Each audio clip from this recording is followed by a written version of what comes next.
সরকারি চাকরিজীবীদের বেতন বাড়াতে নবম জাতীয় বেতন কমিশনের সুপারিশ পর্যালোচনা কমিটির কাজ এখন শেষ পর্যায়ে। আর 2-3টি সভা করেই সুপারিশ চূড়ান্ত করবে তারা। আর পর্যালোচনা কমিটির সুপারিশ মন্ত্রিসভায় অনুমোদনের পর আগস্টের প্রথম সপ্তাহে নতুন বেতন কাঠামোর গেজেট প্রকাশের প্রস্তুতি নিচ্ছে সরকার।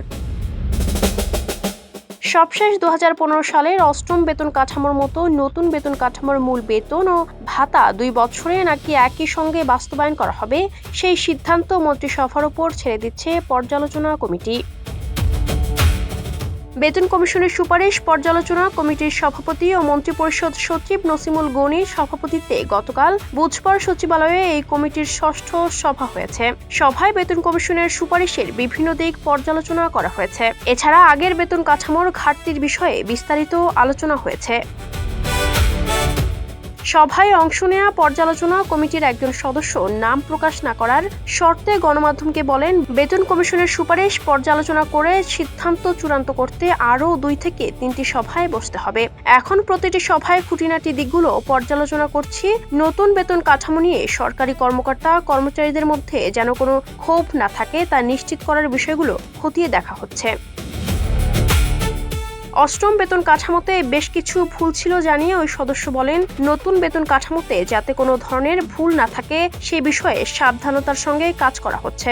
2015 সালে অষ্টম বেতন কাঠামো ঘোষণার পর সরকারি বিশ্ববিদ্যালয়ের শিক্ষকেরা আন্দোলনে নেমেছিলেন। এছাড়া এমপিওভুক্ত শিক্ষকের বেতন কিভাবে বাড়বে সেই বিষয়ে কিছু বলা ছিল না। পরে বেতন বৈষম্য দূরীকরণ সংক্রান্ত মন্ত্রিসভা কমিটিতে এসব বিষয়ের সমাধান করা হয়।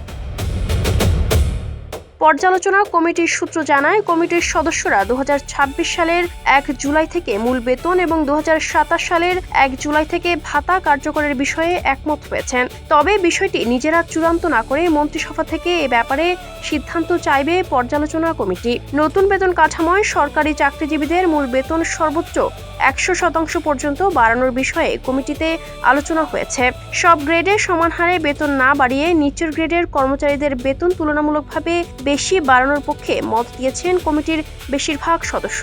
মূল বেতনের সঙ্গে বাড়ি ভাড়া, চিকিৎসা ও যাতায়াত ভাতা সহ বিভিন্ন ভাতা পুনর্বিন্যাসের বিষয়েও কমিটিতে আলোচনা হয়েছে। 2025 সালের 27 জুলাই নবম জাতীয় বেতন কমিশন গঠন করে বিগত অন্তর্বর্তী সরকার। ওই কমিশন গত 21 জানুয়ারি তাদের প্রতিবেদন জমা দেয়। অন্তর্বর্তী সরকার নতুন বেতন কাঠামো বাস্তবায়ন না করে নির্বাচিত সরকারের হাতে সেই ভার দিয়ে বিদায় নেয়। গত 8 ফেব্রুয়ারি বেতন কমিশনের সুপারিশ পর্যালোচনায় কমিটি করে সরকার। পর্যালোচনা কমিটির একজন সদস্য বলেন, অষ্টম বেতন কমিশন গঠনের 2 বছর 21 দিন পর নতুন বেতন কাঠামোর গেজেট প্রকাশ করা হয়েছিল। আর নবম বেতন কমিশন গঠনের 11 মাস 21 দিন পার হয়েছে। এর মধ্যে সরকারে পরিবর্তন এসেছে। 10 বছরের বেশি সময় ধরে আগের কাঠামোতে বেতন পাচ্ছেন সরকারি চাকরিজীবীরা। বিষয়টি মাথায় রেখেই কমিটি দ্রুততার সঙ্গে পর্যালোচনার কাজ করছে। Ayesha Akter Swarna, Campus Times.